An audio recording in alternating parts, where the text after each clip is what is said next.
These are some of the heart-wrenching visuals that you saw all the way from Bangladesh. Welcome back to CVR News. This is Anukriti Sharma and today I'm here to present a special story and critical unexplored insights on the anti-quota rights which are wreaking a havoc, literally war, all over Bangladesh. Things are getting worse in Bangladesh. The protests are escalating. These are protests against the job quotas. A lot of you have been writing to us from Bangladesh. We appreciate your emails, messages and comments. We'll keep trying to show you the full picture across the world. It's not a reassuring picture at the moment. There are armored vehicles on the streets of Dhaka. Riot cops are on the prowl. They are using tear gas and rubber bullets to repel the protesting students. 32 protesters have been killed so far, around 500 have been injured and the death toll keeps rising. It was 6 yesterday, it was 16 in the evening and now it's 32. The situation is spiraling out of control and the security forces have unleashed a brutal crackdown, but the students are not backing down. Prime Minister Sheikh Hasina offered to negotiate with them, but the students have rejected it. They are planning to continue this protest. The Prime Minister also addressed the nation on Wednesday. She condemned the student deaths. She said that she sought forgiveness for the souls of those who have died. She expressed deep condolences to the family members as well. She firmly declared that those who carried out the murders and instigated the violence, now whoever they might be, she would make sure that they would be given the appropriate punishment. However, the Prime Minister's threat hasn't worked.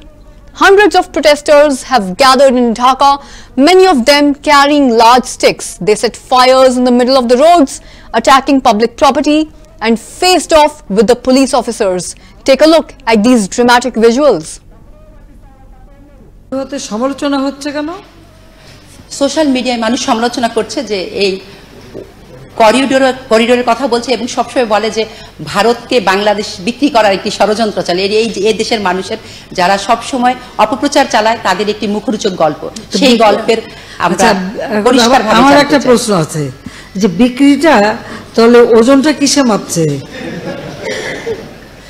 কোনো কিছু বিক্রি হলে তো ওজন মাপা হয় না। এখন তো অবশ্যই ইলেকট্রনিক মেশিন আছে, আগে তো দাড়ি পাল্লায় হতো, তো কিসে মেপে বিক্রি হচ্ছে আর বিক্রিটা হয় কিভাবে? বাংলাদেশ স্বাধীন দেশ, মুক্তিযুদ্ধ করে আমরা স্বাধীনতা অর্জন করেছি এবং যারা সমালোচনা করে তাদের জানা উচিত সারা পৃথিবীতে একটি মাত্র মিত্র শক্তি যারা মুক্তিযুদ্ধের সময় আমাদের মুক্তিযোদ্ধাদের সাথে কাঁধে কাঁধ মিলিয়ে নিজেদের রক্ত ঢেলে দিয়ে এই দেশ স্বাধীন করে দিয়েছে। আমাদের সমস্ত মুক্তিযোদ্ধারা সেখানে ট্রেনিং পেয়েছে।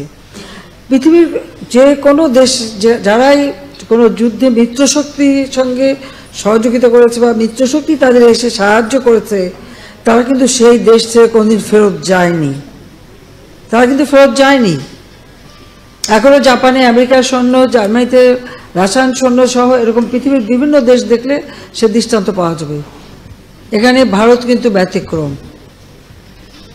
তারা মিত্রশক্তি হিসেবে আমাদের পাশে থেকে যুদ্ধ করে এসেছে, কিন্তু যখনই জাতির পিতা বঙ্গবন্ধু শেখ মুজিব চেয়েছেন যে তারা দেশে ফিরে যাক, ভারতের তদানীন্তন প্রধানমন্ত্রী শ্রীমতী ইন্দিরা গান্ধী সঙ্গে সঙ্গে সেটা রাজি হয়েছেন এবং তাদেরকে ফেরত নিয়ে গেছেন। তারা যে যুদ্ধের সরঞ্জামাদি সব কিছু নিয়েই কিন্তু এসেছিল, এখানে যুদ্ধ করেছিল। পাকিস্তানি হানাদার বাহিনী সারেন্ডার করেছিল তাদের কাছে, কিন্তু আমরা কিন্তু স্বাধীন সার্বভৌম রাষ্ট্র পেয়েছি, কারণ তারা কিন্তু ভারতীয় সেনাবাহিনী প্রত্যাহার করে নিয়েছে।